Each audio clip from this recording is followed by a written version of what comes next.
नमस्कार प्यारे साथियों, अगर आप भी बिहार पंचायत चुनाव 2026 में वार्ड सदस्य, मुखिया, सरपंच, पंचायत समिति या जिला परिषद किसी भी पद से चुनाव लड़ने का मन बना चुके तो समझ लिए अब इंतजार खत्म हो चुका है। गांव में हलचल तेज हो गई है, इलाकों में लोग दिखाई देने लगे हैं। कहीं बैठक हो रही है, कहीं दरवाजे पर दस्तक दी जा रही है, तो कहीं कुर्ता पैजामा पहनकर लोग सीधे मतदाताओं के बीच उतर जा रहे हैं। लेकिन आपके मन में भी अभी सैकड़ों सवाल घूम रहे हैं। काम काज क्या लगेंगे, चुनाव किस जात से होगा, कागजात क्या लगेंगे, बैलेट पेपर या ईवीएम, आरक्षण किसका होगा, सीट समान रहेगी या आरक्षित, परसीमन लागू होगा या नहीं, और सबसे बड़ा सवाल चुनाव कब होगा। आज की इस वीडियो के बाद इन तमाम सवालों पर लगने वाला है पूरा विराम। जी हाँ साथियों, सबसे पहले बात उस मुद्दे की करेंगे जिस पर सबसे ज़्यादा भ्रम था। इस बार पंचायत चुनाव बैलेट पेपर से नहीं होंगे, चुनाव होंगे ईवीएम से, मल्टी पोस्ट ईवीएम से। 6 बैलेट यूनिट, 1 कंट्रोल यूनिट। मतलब साफ है, वार्ड सदस्य से लेकर जिला परिषद तक सभी पदों के लिए ईवीएम से वोटिंग होगी। अब सीधे उस सवाल पर आते हैं जिस पर कई लोग अभी भी आस लगाए बैठे हैं। परसीमन नहीं होगा। पुराने वार्ड, पुराने पंचायत समिति क्षेत्र, पुराने जिला परिषद क्षेत्र, सब कुछ जैसा है वैसा ही रहेगा। अब कोई नया जोड़ घटाव नहीं, कोई सीमा बदलने का खेल नहीं। अब ध्यान से सुनिए, नया आरक्षण रोस्टर लागू होगा।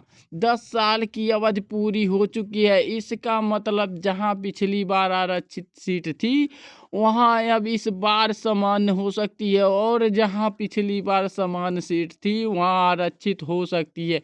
इसलिए अब इंतजार नहीं, फैसले लेने का वक्त है। बहुत लोग सोच रहे हैं अभी तो चुनाव में टाइम है, लेकिन सच्चाई ये है कि आम लोगों के लिए टाइम है, उम्मीदवारों के लिए नहीं। खासकर मुखिया, सरपंच और जिला परिषद के लिए क्षेत्र बड़ा होता है और हर मतदाता तक पहुंचने में बहुत समय तेजी से निकल जाता है।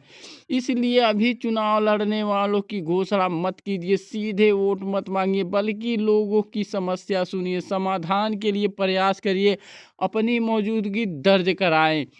हर चुनाव में कुछ चेहरे अचानक उभरते हैं, चुनाव से पहले तक जिनका कोई अता पता नहीं, और मतदान से पहले वो खुद को सबसे बड़ा नेता बताते हैं। जनता अब सब समझती है। जो लोग पिछला चुनाव हारने के बाद गायब हो गए हैं उनके लिए इस बार कोई जगह नहीं, लेकिन जो लगातार जनता के बीच रहे हैं, गलत काम का विरोध किया, सही काम के समर्थन में खड़े रहे, उन्हें रोक पाना किसी के बस की बात नहीं। याद रखिए दोस्तों, पंचायत चुनाव में कोई पद छोटा नहीं होता है। वार्ड सदस्य भी पूरे वार्ड की जिम्मेदारी उठाता है। विकास का मतलब ये नहीं कि ठेकेदार बनाया जाए। अगर आपके प्रयास से काम हुआ, समस्या का समाधान हुआ, जनता को राहत मिली, तो नाम आपका ही होगा। अब ये आते हैं सबसे अहम मुद्दे पर। पंचायत का कार्यकाल दिसंबर 2026 में पूरा हो रहा है। उसी समय शपथ ग्रहण तय होना तय है। मतलब साफ है, चुनाव उससे पहले होंगे, संभावना यही है। अधिसूचना 15 अगस्त के बाद, प्रक्रिया जून जुलाई से, मतदान सितंबर अक्टूबर या नवंबर, इन 3 महीनों को निर्णायक मान लीजिए। अगर आप सच में चुनाव जीतना चाहते हैं तो आज से लोगों के बीच उतर जाइए, अपनी सोच और काम दिखाइए, लगातार सक्रिय रहिए। इस वीडियो को अपने लोगों के बीच शेयर जरूर करें ताकि हर मतदाता जागरूक हो सके। आपके मन में अगर कोई सवाल उठ रहा है तो कमेंट बॉक्स में ज़रूर लिखिए। तब तक के लिए जय हिंद, जय भारत, वंदे मातरम।